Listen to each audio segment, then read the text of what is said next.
As members of parliament allied to the One Kenya Alliance and their principals start arriving in Naivasha today for a two-day retreat that majorly focuses on coming up with a flag bearer.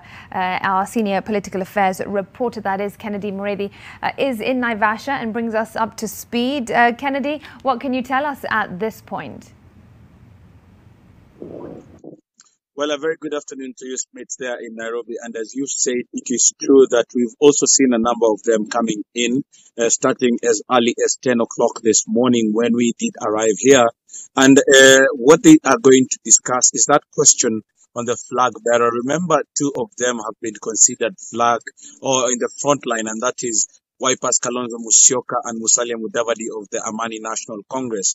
And these two, just judging from the statements that we've been hearing from their respective members, is that they are really looking to see how this is going to pan out, and either one of them, whether they will be able to look at what will be the way forward.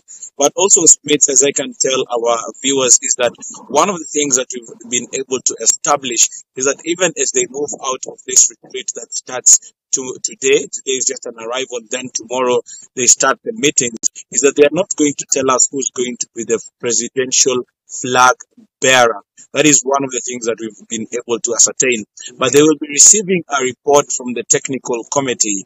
And this technical committee has been going around just making sure that they do capture all that is required. One of the things is that they will be giving a SWOT analysis of what has been happening and also the strength of each of the four principles of this particular coalition, the One Kenya coalition. Also, the question of what is the likelihood of them having one of them or even they're running as a pair. Another matter that we've been able to establish is that they are looking at the possibility of a runoff. They're not putting anything out of chance. And we've been able to know that if the discussions that they are having with Raila Amolo Odinga, the party leader for ODM, do not yield any fruit, then there's a probability that this team is going to produce a presidential candidate and also the deputy, so that they probably go and, if possible, they will meet at a runoff. Another question that we've been also able to know and we've been looking at is that they're looking at the possibility of having a member from Mount Kenya, and they have been speaking to a number of them whom they do want to come into this fold so that they can be either rope him or her as one of the principals as they move forward.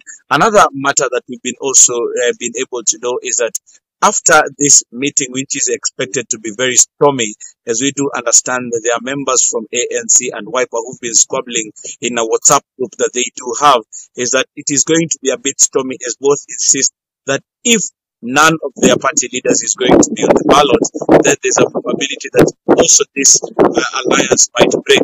Remember that we've also been reading elsewhere that the KANU, that is the KANU, the Independence Party that is a member of this coalition, has been reaching out to Raila Odinga, and they've been insistent on the fact that they want Raila within this so that they can also have him as a presidential candidate or as a presidential aspirant, as the flag bearer for this particular coalition. Another matter is that when they have finished with this particular retreat here in Naivasha, they will go out of the country to go and also continue speaking to find out what will be the way forward if the question or if the quest will be to have one of them fly the coalition's flag. So we are keeping an eye, and we'll be here until Thursday or Wednesday evening when they'll be giving us the way forward. Smith, to you.